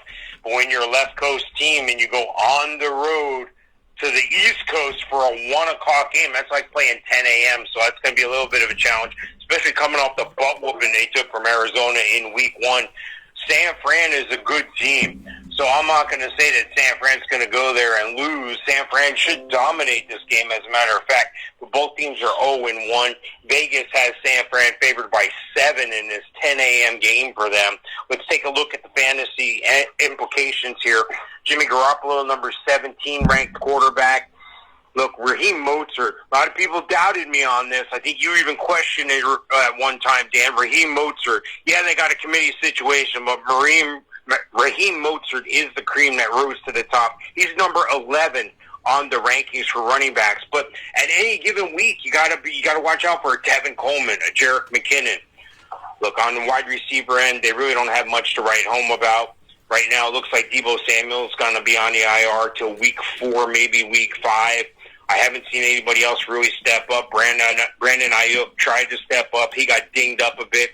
George Kittle got dinged up, sprained knee. He's still, if he plays, he's going to be the number 5 tight end. And yeah, you can say receiver because he's their number 1 target. The Jets are abysmal, though. You know, Le'Veon Bell goes down. He's going to be out for 4 to 5 weeks. 155-year-old Frank Gore, number 35 ranked running back. They signed Kalen Ballage. Don't be in a rush to start that cat. I'm hoping little Michael Perrine out of Florida gets his chance soon. He was dinged up, not even suited for week 1. So I can't really start very many Jets. Sam Darnold, number 32 on the rankings. Crowder, number 24. Rashad Perryman, number 52. And Chris Herndon, maybe the one guy I can start for the Jets, number 12 on the tight end rankings. I got San Fran going into New Jersey there at the MetLife Stadium, and I got them whipping up on the Jets. Yeah, you know, like you said, it might be difficult to go from the West Coast to the East Coast and play a game at 1 o'clock, which is technically your 10 a.m., and your body's got to get prepared. But thankfully for San Francisco, it's because they're playing the Jets. So for the San Francisco 49ers, Jimmy Garoppolo is worth the play. Raheem Mostert as well. George Kittle, something to just monitor. He's questionable for week 2 with a knee injury. If he is able to play, I'll look to him. If not, Jordan Reed at 109 years old. That spry Jordan Reed. Hopefully he could stay healthy here on the West Coast. He struggled on the East Coast staying healthy with the Redskins, which is now the Washington football team. But George Kittle, Raheem Mostert, and Jimmy Garoppolo are worth your play, as well as San Francisco's defense and special teams. On the Jets side of things, there's really nobody that I'm looking to in fantasy that I can write home about and tell you that you should play them. The honesty is to just take a piece of paper, crumble it up, and throw it in the corner. That's your Jets fantasy for the week. Next one up, and it's the truth. I mean, I know I got Jets fans out there, and I'm sorry, but it's the reality. So the next one that we have up here is, it's kind of like when somebody goes, we should build a skyscraper out of pizza. And you're like, Bill, why don't you just not come to the 10 a.m. meetings anymore? That's what it feels like with the Jets. So I'm going with San Francisco, the value in fantasies with San Francisco. Let's move forward to the Rams, coming off of a big-time win against the Cowboys. They want 2 wins against the NFC East, and they got the Eagles on the road. What do you have for this one? Yeah, the Rams look pretty good against Dallas. They did what they needed to do to win the game. Dallas, a formidable opponent. But again, it's different when you're going from the left coast to the east coast in a 1 o'clock game. They got done dirty again. It is what it is, though. You're going to play. There's not going to be a bunch of fans. No battery truckers in the stands. Nobody throwing snowballs at Santa Claus in Philadelphia with no fans in the stands. Anyway, the big boys in Vegas. I don't have a line on this game as of yet, but I'm going to say that the Rams are going to be favored in this game, and I'm going to say the Rams are going to win this game. But looking at the fantasy perspective here, anytime you got a guy like Jared Goff, he's going to be a game management type QB, but he can jump out at any time. Right now, he's the number 19 ranked quarterback this week. Cam Akers, number 49 on the ranking, not there yet. Malcolm Brown's the guy to own. He's more the goal line guy, the red zone guy, and he ran with purpose. He looked like the number 1 running back there. So, again, like I said, it is what it is there, but these guys are going to get better, okay? Cooper Kupp, number 22 on my rankings. Robert Woods, number 34 on my rankings. Robert Woods looked pretty good in that Week 1 game. Tyler Higbee, maybe a tight end, too, for you. We're going to see some more Gerald Everett, though. I promise you that. Look out for that. And, when you speak of Philadelphia, you wonder, what happened to these cats? Well, Carson Wentz, number 14 ranked quarterback this week. They just didn't have it. I think that Washington was able to put that defensive front on them. Philadelphia normally has a pretty good offensive line, but I think the pressure got to Wentz. But this week he's number 14 as he faces that pressure from that front from the Rams. Miles Sanders, maybe still out, maybe not. 38 on the rankings if he takes the field. Boston Scott, especially in a PPR situation, is a guy you want to look for, maybe for a flex. Number 40 on my rankings. The wide receivers aren't doing much for him. I like the first play from Jalen Reagor, though. 55-yard bomb, catches it over his shoulder, looked beautiful, but that was pretty much it for him. Deshaun Jackson, number 49 on my rankings this week. Zach Ertz is where your value is, number 8 on the tight end. I like the Rams in this game. Not a lot of fantasy value here, but there are 1 or 2 guys that can do you good and push you over the top like a Zach Ertz. Yeah, I'm going to go with the Rams in this matchup as well, even though they're on the road going from the West Coast to the East Coast. Something to pay attention to. If they're winning in Dallas in the Midwest and they're winning, or if they're winning these games and they're doing these things and they're getting it done against the Cowboys and against the Eagles, if they're going to the East Coast and they're getting it done there as well, something to look to. I mean, I told you before and I'll tell you again, Jalen Ramsey is an extremely talented player, and now he's got Aaron Donald and company. He's just a pain in the butt. That's all it is. If he can get his stuff together, then, the Rams stand to be something that could really be a force to be reckoned with this season. It's a big if, but Aaron Donald's going to make it happen. And and I would like to think that if Ramsey's in a room with Donald, then maybe he would kind of know his, know to not go too far with certain things. But it is Jalen Ramsey, and with Calais Campbell in the room, that that commands respect, and and AJ Boye and whatnot, Jalen was still Jalen. So it'll be interesting to see what the dynamic is as the season continues. But Jalen looks really good in his debut. I mean, this Rams defense looked good in their debut. They shut down the Cowboys, and again, reasons why Dak Prescott is not to be the second highest paid quarterback in the nation. In a game like that, when you had plenty of opportunities, the selection was terrible, going short was terrible, and the inability to score was terrible, and the defense obviously figured things out, and Jalen showed that he could shut down in certain areas, and he wasn't on one guy at any given time. He was moving in different places. So I think, for this game against the Eagles, Cooper Kupp is worth the play. Tyler Higbee is a tight end 2, in my opinion. Malcolm Brown is somebody to potentially put out there as a flex running back 3 situation for you. Cam Akers, I would still consider him for this game. Kind of on the same line as Malcolm Brown, just because Malcolm's been in the league for a few years out of Texas and hasn't really proven a ton to me. Rams defense and special teams, not a bad team to play in this matchup, and that also has to do with the fact that there's some injuries that have happened. Miles Sanders is questionable for this game at running back for Philly, which makes Boston Scott desirable, but less desirable, more of a flex guy in this matchup because they're playing the Rams defense. I would not play Carson Wentz in this matchup.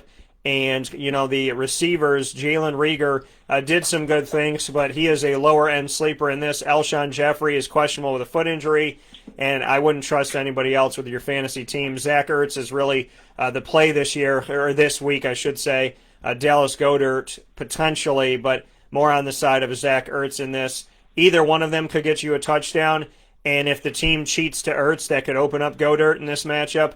So I don't like the matchup for Philadelphia, but I think the tight ends are where your value is, and I think on the other side, your value is at the running backs, potentially, and at Cooper Kupp. Not sold on telling you to play Jared Goff in this game. Next one that we have up, Mike, to cover is the Denver Broncos at the Steelers. They had a tough one against the Titans, and now they get to play a Big Ben Steelers team with him back on the field. Doesn't look like it's getting any easier for Denver. What do you have? No, it's definitely not any easier for Denver, and I like Pittsburgh. I think they're a solid team. I think they're a team that can jump up and bite some people. Yeah, they were down last year, but they were down a man. They were down their leader, Ben Roethlisberger. He's a big mountain of a man, and he seems to get it done, and a lot of these guys respect the old man, and I like it. He's got Juju Smith-Schuster to throw the ball to. The problem is James Conner got dinged up. That's why you're going to pick up Benny Snell. Benny Snell is one of the top pickups this week. I hope you get Benny Snell. I hope you play Benny Snell, and I hope you get some value out of Benny Snell. But right now, I wouldn't value him more than a flex. And I say more than a flex because I think Denver's going to surprise some people even without Von Miller on the defensive end. I'm not saying they're going to win the game by their defense. I'm just saying they're going to surprise some people. But Benny Snell runs with a purpose. He seems to be patient. Seems to have the patience, of some of these new running backs that have come up lately to wait and pick their spots. And it looks like they're almost not doing nothing. They're looking for the hole, and then they're small enough to squeeze into that hole. Benny Snell at like 4 foot nothing. Juju Smith-Schuster is the number 16 ranked wide receiver. Eric Ebron, number 25 on the tight end front, and Ben Roethlisberger, number 25 as far as quarterbacks go. The other side, the quarterback situation is not much better. Drew Lock, an up-and-coming rookie. He's number 31 on my rankings. Melvin Gordon's going to be the beneficiary of Philip Lindsay being dinged up. We may see some more Royce Freeman, but Melvin Gordon's going to be 21 on the running back rankings this week. Look to be more of a time share, a time split. Look that way in the first half, and then wouldn't you know it, Philip Lindsay goes down with an injury. Jerry Jeudy's going to take over still. Cortland Sutton's still banged up. I wouldn't put money on Cortland Sutton starting the game. Jerry Jeudy, number 46 on the wide receiver rankings. And Noah Fant's where your value is at 17 as far as the tight ends go. I think the Broncos are going to walk into Heinz Field.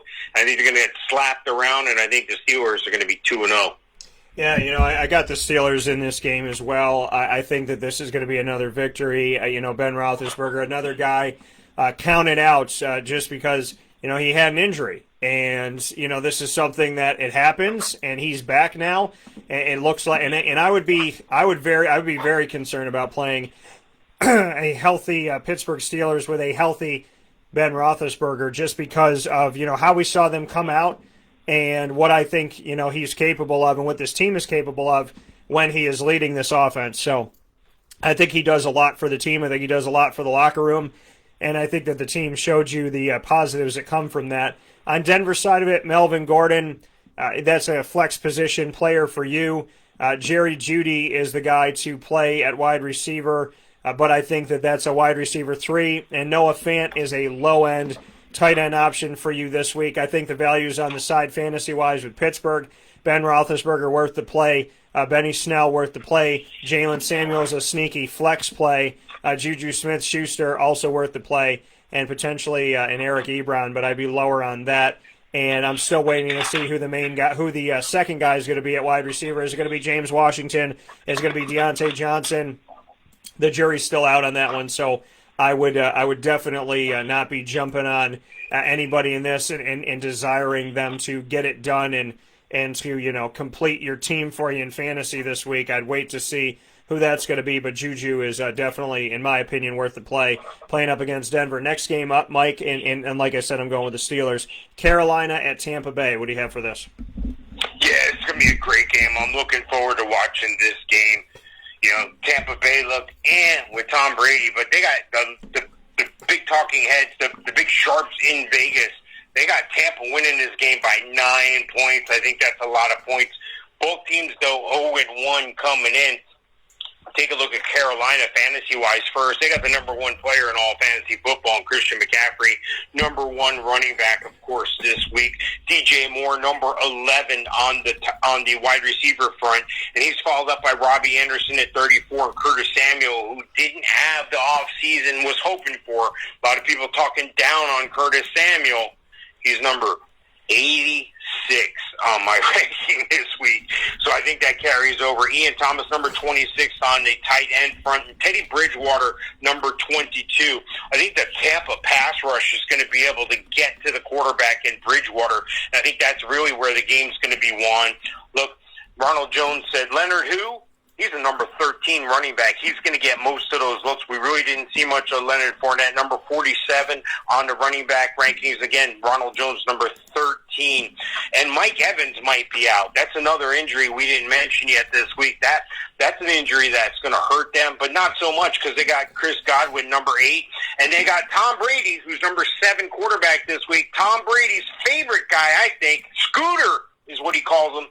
Scotty Miller, number 63 on the rankings. But look for this cat to turn out to be the Julian Edelman guy in Tampa for Tom Brady. And O.J. Howard, yeah, he didn't get quite the snaps. He got 41 snaps to Gronk's 54, but O.J. Howard was the more efficient target. O.J. Howard, number 13 tight end this week. Gronk, number 22. I think Tampa Bay wins this game, but they win it with defense. Yeah, you got Tampa in this. I got Carolina with too much firepower with a team that's getting acclimated with Tom Brady. I'm going with the Carolina Panthers in this matchup. And Carolina in this game, for me, their value, obviously, Christian McCaffrey. Teddy Bridgewater, if you got 2 quarterbacks you could put out there, this is a little sneaky play for you. But I like Christian McCaffrey. I like Robbie Anderson. I told you he was going to look good in Carolina blue. I said that to you. I trust my vibes. He saved me from a couple games when he was with the Jets. I trust my vibes with what I was feeling in Carolina. I told you he looked good wearing number 1, which is Cam Newton's old number. And I was close. He's wearing 2 1s. He's wearing number 11. So Robbie Anderson and DJ Moore, I like them in this game. I like Robbie a little bit more than DJ in this matchup. And then on the other side of it for the Tampa Bay Buccaneers, it would be tough to go against Tom Brady in this, also with Carolina's defense being a little bit suspect. So I wouldn't mind you picking Tom Brady in this. I think he's a middle-of-the-road quarterback 1 this week. I think he's somewhere there. If Mike Evans is good to go and Chris Godwin's good to go, you play them. O.J. Howard getting some work in as I thought he would, even though Rob Gronkowski is there.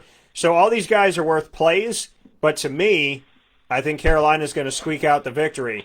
They gave a fight to the Raiders. They were out of that game. They came all the way back in, and they lost it by 4, I think 34-30. So they made it an interesting one. I think they're going to get this victory early on. I don't know if they're going to get it the second time around against Tom Brady, but they'll get it the first time, which is some revenge for the first Super Bowl that was won by the Patriots in this long run that they've had in recent history when they beat Carolina. After Carolina made their field goal, the Patriots made theirs. So this is a little bit of revenge on the former Patriot quarterback. the Washington football team, whose logo is a W, versus the Cardinals on the road. Mike, what do you have for this one? Washington, it's got to stink to be, defeated by a team that has no name, which is Philadelphia. Philadelphia, that happened to them this past week, 27-17. You lost to a team that doesn't even have an identity. Well, they're going to try and get their second win of the season on the road at Arizona. What do you think about this one? Yeah, Arizona's just too much. They went into San Fran and they put a whooping on San Fran. And Kyler Murray looks like the guy that I said could have an MVP season, could have the Lamar Jackson season of 2020. Kyler Murray, number 6 ranked running back. Listen to me, he does run the ball well and effectively. Number 6 ranked quarterback on my rankings this week. And Kenyon Drake, he's the man. Number 14 on my rankings. Chase Edmonds, 42.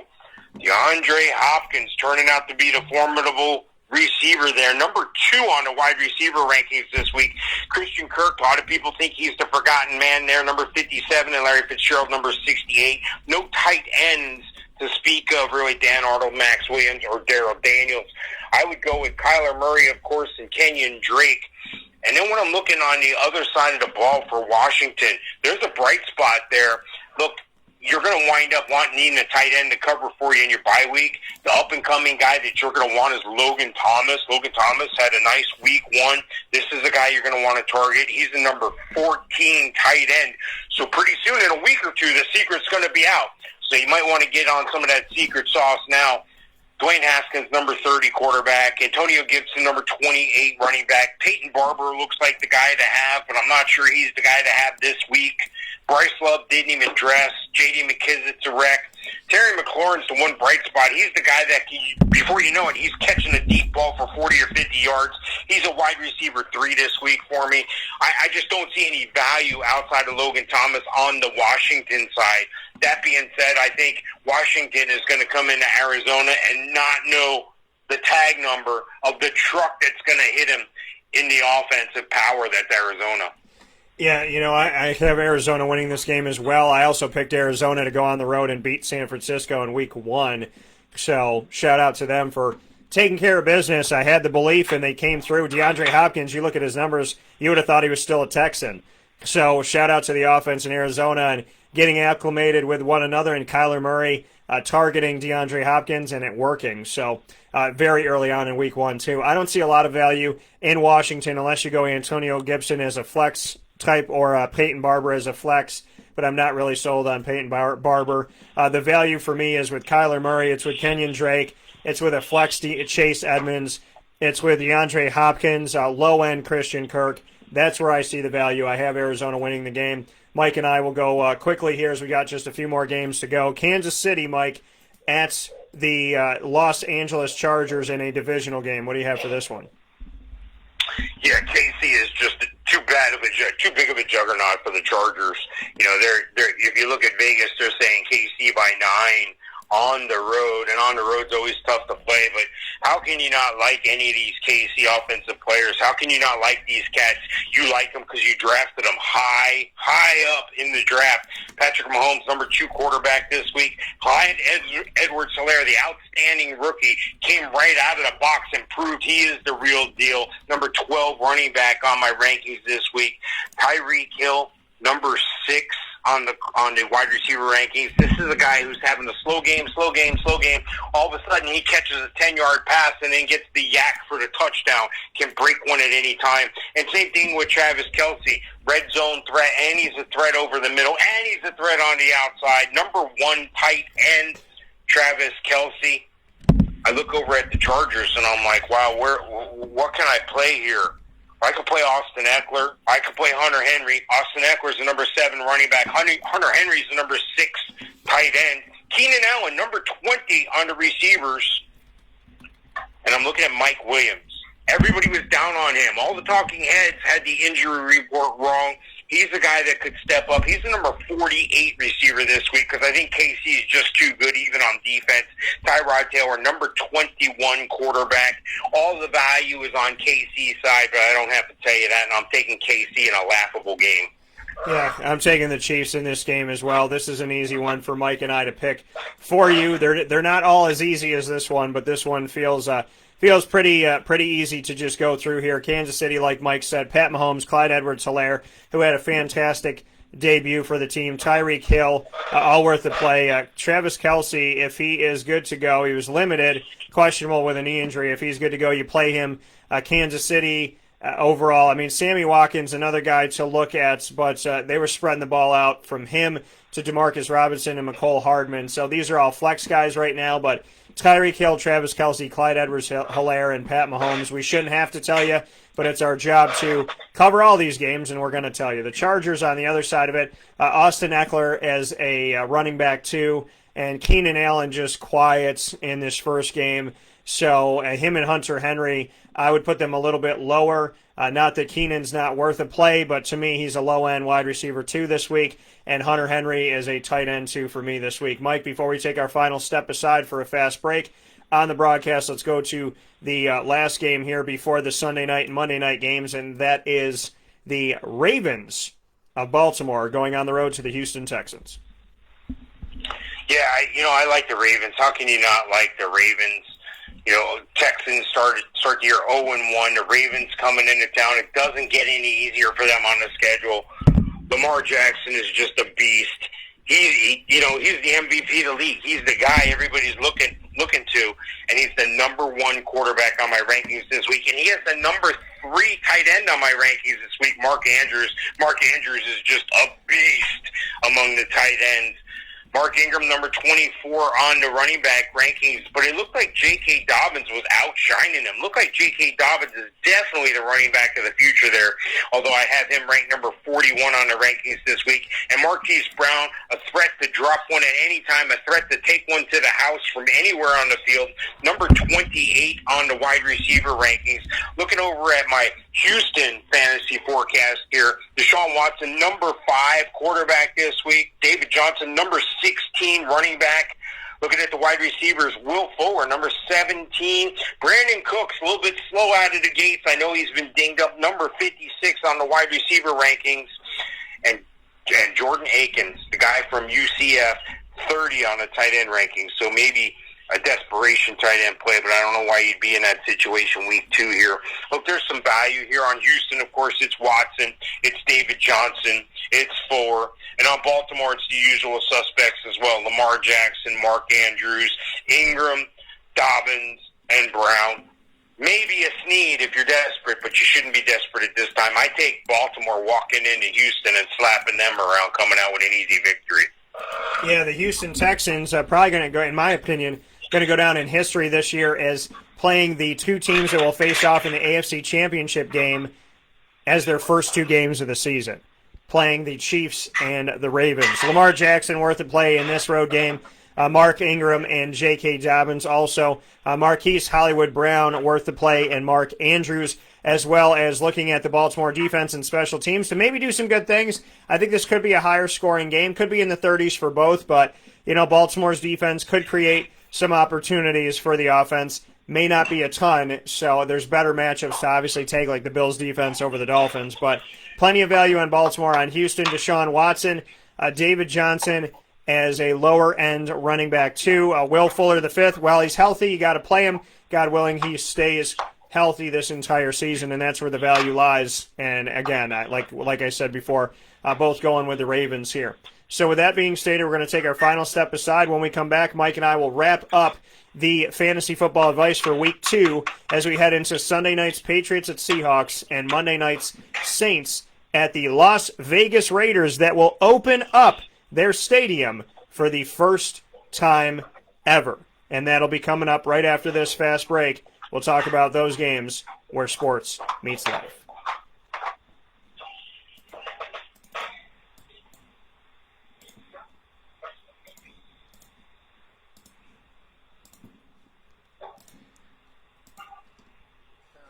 City with some good advice when buying a new car. The true cost of owning a new car is determined by the appraised value when you trade it. No vehicle appraises higher than a Honda. Next, look for low APRs and deep discounts. You also want low maintenance costs and great fuel economy. That's why my advice to you is to buy a new Honda. Looking pre-owned, visit our Honda Certified Used Car Center.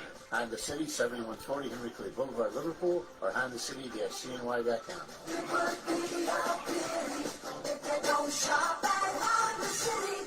This is Jim Sikowski, owner-operator of Chick-fil-A Cicero, 7916 Brewerton Road in Cicero, right in front of the Home Depot. I had a deep feeling that God wanted me to do something bigger with my life and to help people, help others.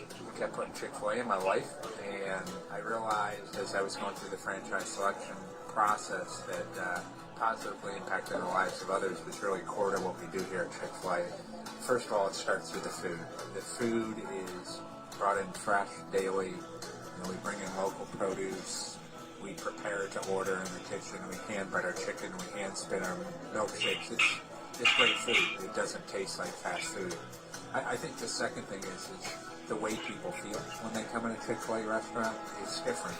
We try to treat people with intentional kindness here, which is very different and deeper than good customer service. And so I think it feels remarkable for most people to come in a Chick-fil-A restaurant. And then lastly, the impact that we try to have in the community is very different. It's a big part of the expectation of every operator of a Chick-fil-A restaurant is that they're actively engaged in their community, they're a leader in the community, and they're making a difference. When they realize that what we're striving to do is to shine a little light in their life, that's a very, very different experience than you will have in any other quick service restaurant. And it's that remarkable experience that I think people will emotionally connect with. Welcome back here to Wake Up Call with Dan Tortora on wakeupcalldt.com, your one-stop sports shop, and on mixlr.com/wakeupcalldt. You're inside of the Fantasy Football Power Hour, proudly presented by the Wildcat Sports Pub, 3680 Milton Avenue in Camillus, New York. Your home for all things fantasy football and beyond. It's where you're watching the games. It's where you're getting awesome wings. The Wildcat sauce is the one I tell you to get. They have boneless as well as bone-in wings, and they have a plethora of options. The chicken Caesar wrap and the Philly cheesesteak with a side of marinara are my favorites. Get what you want at the Wildcat this week, and if you're going to grab the food and go, you want to watch the games at home, you like watching the games more on your couch than anywhere else, maybe you got DirecTV, well, make sure you still support local by calling 315-487-2222 for curbside pickup, takeout, and delivery from the Wildcat, with the opportunity to dine inside or outside with plenty of TVs, including a massive television with the main game on every single week, right on 3680 Milton Avenue in Camillus, New York. Mike Sofka is here with me of HallOfFameFantasyFootball.com, always my co-host when it comes to all things fantasy football, and him and I are giving you advice on week number 2, and we'll go to our Sunday night game, and that is the Patriots game up against the Seahawks on the road. The Tom Brady-less, but still one with Cam Newton. Am I surprised? No, I'm not. Well, they're going to face the 12th man, Mike. What do you think about the Patriots and the Seahawks in Sunday Night Football? Yeah, when I look at this game on paper, the first thing I think about is the Super Bowl several years ago. Yeah. I think about the coaching on both sides, and I'm like, these are both great coaches. Well, Pete Carroll, not so much. Pete Carroll, you got fired from New England many, many years ago, went to USC, recreated yourself, and now you're at Seattle, and you've done well in Seattle. But you don't throw a pass when you got Marshawn Lynch in your backfield from the 1-yard line and hand Tom Brady and the New England Patriots another Super Bowl. You can't do that. I think it could come down to a mistake like this. I'll get to that in a minute. Seattle coming off a shootout in Atlanta. They put up a total of 63 points, winning 38-25, and that's good for fantasy players. Fantasy players like to get the points. They like when the games are at a line like that. This game might be more defensive. This game's not going to have 63 points. Russell Wilson knows a good play. He's number 9 on my rankings this week. Chris Carson, number 20. Tyler Lockett, number 13 on the rankings. DK Metcalf. You know, I can't believe Atlanta tried to single cover DK Metcalf. You can't do that. He's going to burn you, and he did. DK Metcalf, number 29 on the wide receiver rankings. Again, Tyler Lockett, number 13. And Greg Olsen, number 24 on the tight end rankings. New England, no. Cam Newton looked pretty good. You know why? Because Bill Belichick recognizes your strong and weak points, and he uses those to his advantage. Even your weak points. Cam likes to call Cam, and you saw him pull that on those RPOs. He's number 11 on my QB rankings this week. James White, 26 on the rankings. Not so much from a Sony Michel, although you never know in New England. Sony Michel could have 4 touchdowns and 4,000 yards in this game. Julian Edelman, number 12 wide receiver this week. This guy was last until the 9th, 10th rounds in drafts. I didn't know why. They got to throw the ball to somebody. There's no tight end to speak of, no Asiasi yet, no real Ryan Izzo yet. Look, this could be a defensive game, much to everyone's surprise. And I'm going to take another surprise here. I'm not going to go with the big boys in Vegas. Seattle -3.5. If you're betting on this game, take the 3.5 points. But I'm going to say the Patriots are going to walk into Seattle and win on Sunday night. Well, Patriots team without Tom Brady, and Mike is going with the Patriots. I'm going to go with the Seahawks in the 12th man in this game. Russell Wilson, I think, and company are going to be too much in this matchup for Cam Newton. Shout out to Cam Newton. I'm not surprised at all. I said, knowing the Patriots and Bill Belichick's still there, even though Tom Brady's not there, I could still see this team making the playoffs. And then they get Cam Newton, and now I'm like, yep, they're a playoff team. I see it.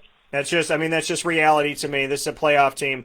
Now, Cam Newton, to me, is worth the play in this game because he's going to play up for big-time games, and it's good to have people on Sunday and Monday night to help you out in case you need something. You need that emergency assistance. Sony Michel is a low-end running back 2 and high-end 3 in this. Julian Edelman is worth the play, and N'Keal Harry worth a flex position play for you in this. On the other side of it with Seattle, Russell Wilson, absolutely worth the play. Chris Carson as well.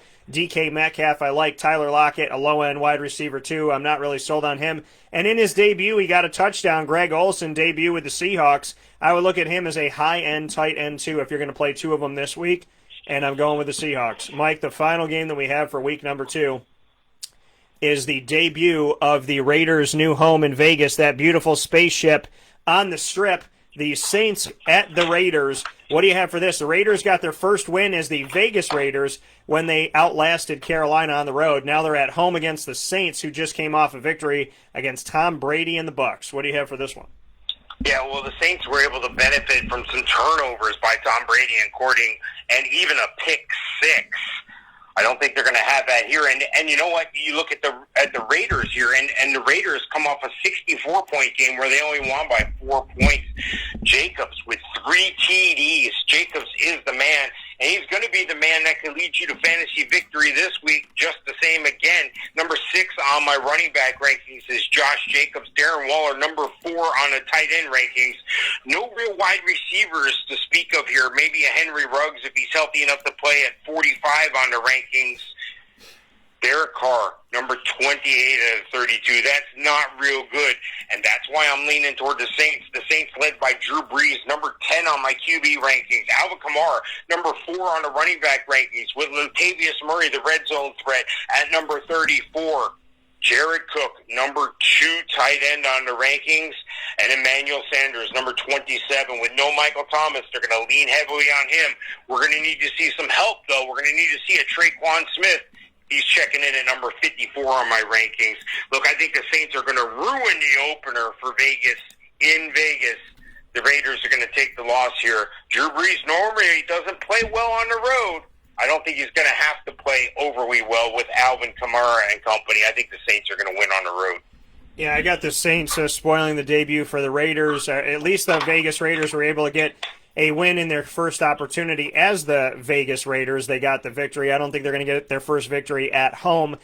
Drew Brees, Alvin Kamara, worth the play. Latavius Murray, a low-end 2, high-end 3 running back, worth a potential flex play for you. Emmanuel Sanders and Traquan Smith have more value now with the Michael Thomas injury, so that's something to look to. And Jared Cook, worth the play for you as well. For the Raiders side of things, it's Josh Jacobs, 3 touchdowns in the game.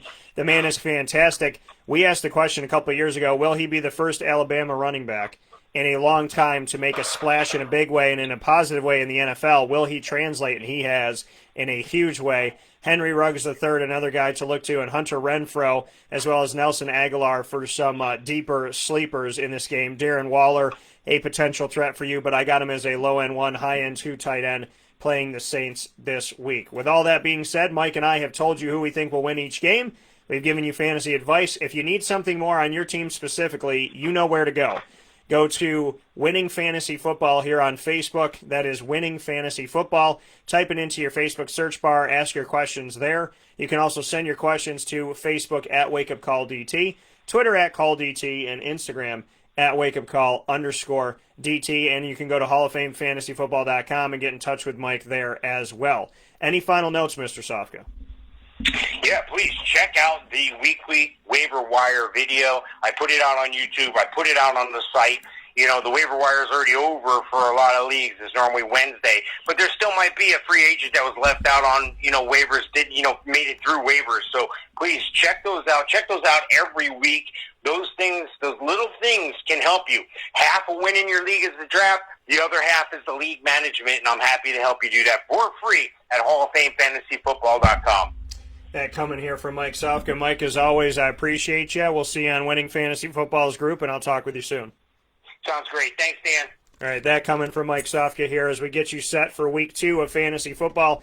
Like I said, if you have any questions that go beyond this, you can get in touch with us. You can obviously reach out to us on the Winning Fantasy Football group on Facebook, and on Facebook at WakeUpCallDT, Twitter at CallDT, and Instagram at WakeUpCall_DT. We'll send them to me, and I can send them to Mike. Lily wanted to say hello. She obviously has to be a part of this Facebook video for Fantasy Football, so she already, the cute appeal is up now, Lil. Congratulations. Good for you on that. The cute appeal is through the roof right now on Wake Up Call with Dan Tortora. I want to thank you for watching and listening today. Shout out to Julian Wiggum for the first hour every Wednesday on Wake Up Call with the Midweek Blitz, taking a look at college football, Syracuse specifically, and in making some picks and whatnot. I want to thank him for all of that as well as his analysis. And you can tune in live to Wake Up Call with Dan Tortora every Monday through Friday from 9 a.m. to 11 a.m. Eastern Time right here on Facebook Live on facebook.com/livenowdt, as well as on mixlr.com/wakeupcalldt to listen. And you can also listen where the MixLR feed is embedded on wakeupcalldt.com. Search Wake Up Call with Dan Tortora's archives. Stitcher, Spotify, TuneIn, iTunes or Apple Podcasts, YouTube, MixLR, the RSS feed, Podbean, iHeartRadio, and more.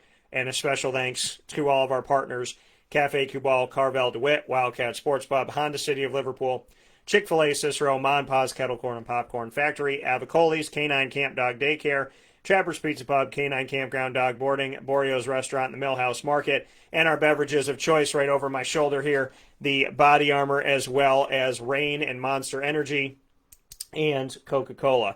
So with that being stated, have yourselves a tremendous day. Thanks to Mike Sofka once again.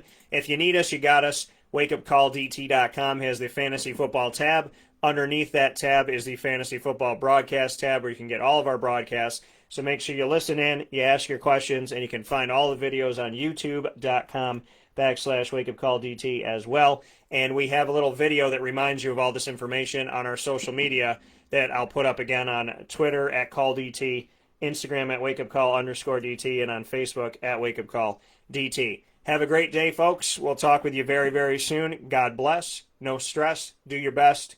And make sure that you love yourself and appreciate the blessings in your life. I'll talk with you soon.